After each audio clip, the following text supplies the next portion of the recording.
I've spent 30 years fixing engines, tanks, Humvees, you name it. I know how things are supposed to fit together. But there I was, staring at a 14mm wrench on the oil-stained concrete of my garage, and I realized the hand that just dropped it wasn't Apos, mine anymore. Well, it was mine. It was calloused, scarred from a transmission explosion in Apos, 94. But it was gray, and it was still. The weirdest part? The tremor that's lived in my fingers for 5 years, the one the doctors said was my heart failing to pump, it was gone. I felt steady. I felt calibrated. And then, I looked up and saw my wife, Martha, standing in the doorway with a pitcher of iced tea, and her face just broke. That's when I knew the engine had finally seized for good. It was a Saturday. Heat was rising off the asphalt driveway, that dry, baking heat that makes the air shimmer.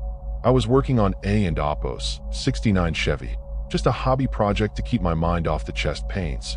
The garage smelled like PB Blaster and old rags, comfort smells. I'd been feeling heavy all morning, like I was walking through shallow water. But you don and Apos, grow up in a motor pool by complaining about heavy feeling. You just finished the job. I remember reaching for the oil filter. My chest didn't and Apos, hurt. Exactly. It just felt like someone had wrapped a heavy-duty ratchet strap around my ribs and started clicking it tight. Click, click, click. I stopped. The fan in the corner of the garage, a big industrial metal thing, it started to slow down. I could see the individual blades. The humming sound it made changed from a roar to a low, rhythmic growl, and then to a vibration I felt in my teeth.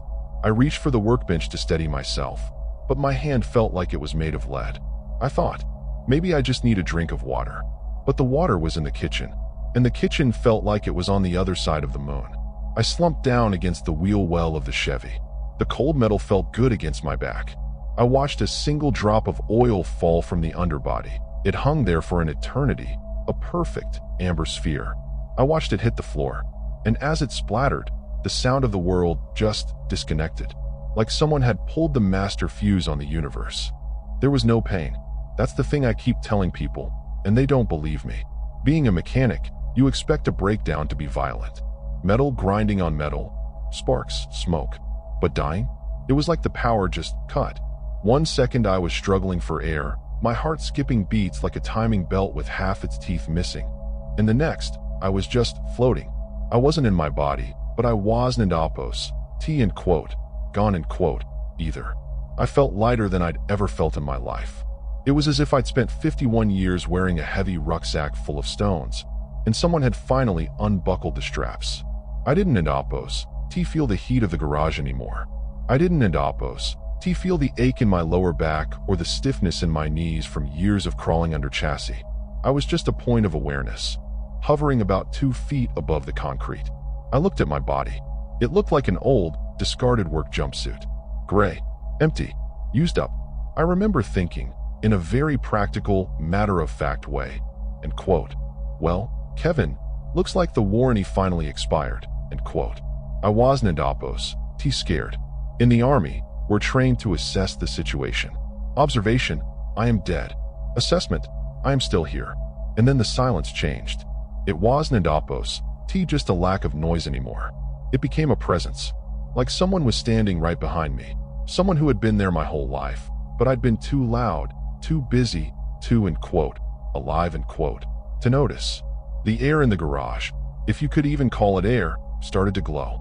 Not a bright light, but a deep, golden shimmer, like the sun hitting an oil slick on a puddle. And that's when I heard Martha. The glass pitcher hit the floor.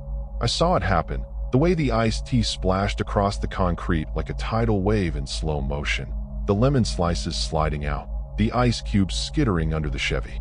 Martha's scream, it didn't Apos, come as a sound. It was a vibration of pure, raw grief that rippled through the air. I reached out. I wanted to tell her, hey, look at me. I and Apos am right here. I'm okay. Better than okay, But as my hand, or the idea of my hand, passed through her shoulder, there was no contact. It was like trying to touch a shadow with a shadow. She collapsed next to my body, her hands shaking as she reached for my neck, looking for a pulse that wasn't Apos, there. Seeing her like that, it should have broken me. but I felt this strange, overwhelming sense of order. The garage walls began to blur. The tools on the pegboard, the smell of grease, the car, they started to dissolve into white noise. I wasn't Indapos, being pulled away. I was being integrated. I looked down at the floor one last time and saw the 14mm wrench. I'd been trying to fix that engine for weeks, frustrated, cursing at the metal. From up here, I could see the exact alignment of every bolt, every gear. I understood the machine perfectly, and then I understood that I was the machine. And the mechanic was finally calling me into the shop. The garage ceiling just opened up, not into the sky, but into a space that made the world I lived in look like a cardboard box. I wasn't in the garage anymore. I was standing, if you can call it that, in a space that felt like a massive, infinite workshop. It wasn't Indapos, made of brick and mortar. It was made of light and geometry. Everything was precise. And then I felt him, the presence. It didn't Indapos, have a face, but it had a weight, a gravity. It was the master mechanic. I didn't Indapos, feel judged. I felt reviewed, like a piece of equipment being checked against its original blueprint. And then it started. My life didn't Indapos, flash before my eyes like a movie. It returned to me in a sequence of decisions.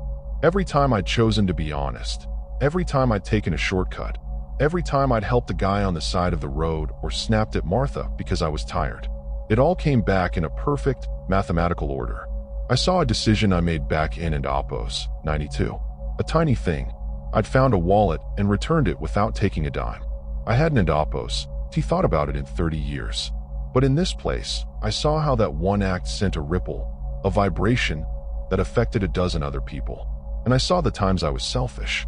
I felt the dragon, those choices created on my soul, like a gear that hadn't Indapos, been greased, grinding down the assembly line. The presence didn't Indapos, say a word, but I understood the lesson. Nothing is wasted. Every turn of the wrench matters. I saw my life Indapos, as purpose then. It wasn't Indapos, about the tanks I fixed or the money I made.